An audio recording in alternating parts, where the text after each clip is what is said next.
in the heart of the 19th century, while much of the world's attention was focused on Europe and America's political and technological upheavals, a monumental event was unfolding in China. An event that would profoundly reshape the nation's history, yet remains largely unknown outside its borders. This was the Taiping Rebellion, a devastating conflict driven by a unique blend of religious fervor and political ambition that claimed tens of millions of lives. It all began with one man, Hong Xiuquan, a mysterious figure who might have been just another peasant in Qing dynasty China, were it not for one pivotal moment, a dream. Influenced by Christian teachings brought to China by missionaries, Hong claimed to have received a divine vision. In this vision, he was called by God to rid the world of demons, establish justice, and create a new heavenly order. Hong didn't see himself as merely a prophet. He declared himself the younger brother of Jesus Christ. China at the time was a land of turmoil. The Qing dynasty, once a symbol of strength, had become riddled with corruption, plagued by famine, and burdened by the deep inequalities of a feudal system. To make matters worse, the country was under immense pressure from Western powers that sought to exploit it for trade and influence. The Chinese people were weary, desperate, and searching for hope.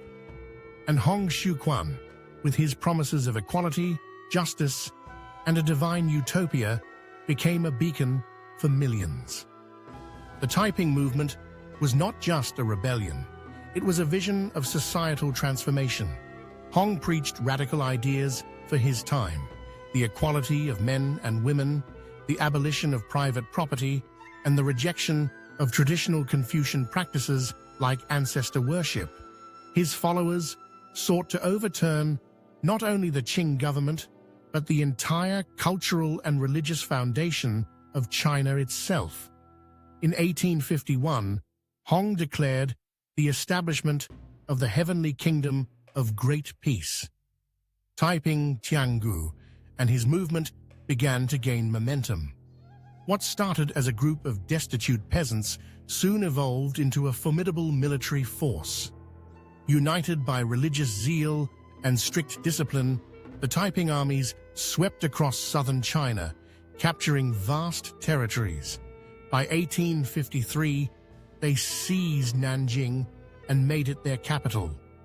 But what made this rebellion so devastating? The answer lies not just in the ambition of Hong Xiuquan and his followers, but also in the ferocity of the Qing dynasty's response. The Qing rulers viewed the Taiping movement as an existential threat.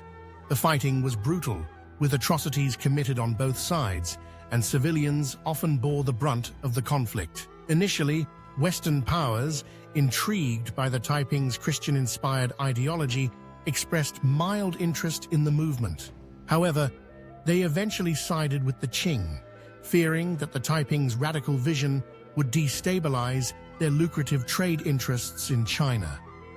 The rebellion raged until 1864, when the Qing forces, bolstered by Western-trained troops and mercenaries, recaptured Nanjing and crushed the Taiping movement. Hong Xiuquan, seeing his dream unravel, reportedly took his own life by poison just before the city fell. When the dust settled, the toll was staggering. The Taiping Rebellion is estimated to have caused between 20 and 30 million deaths, making it one of the deadliest conflicts in human history. Yet despite its scale, the rebellion remains an obscure chapter in world history.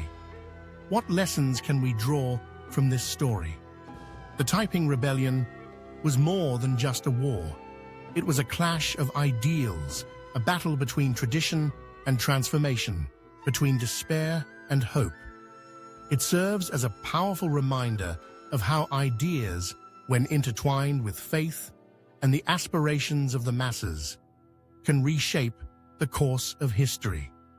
Today, as we reflect on this tragedy, we are reminded of the profound impact of spiritual and political movements, and how precarious the balance can be between utopian visions and the harsh realities of power.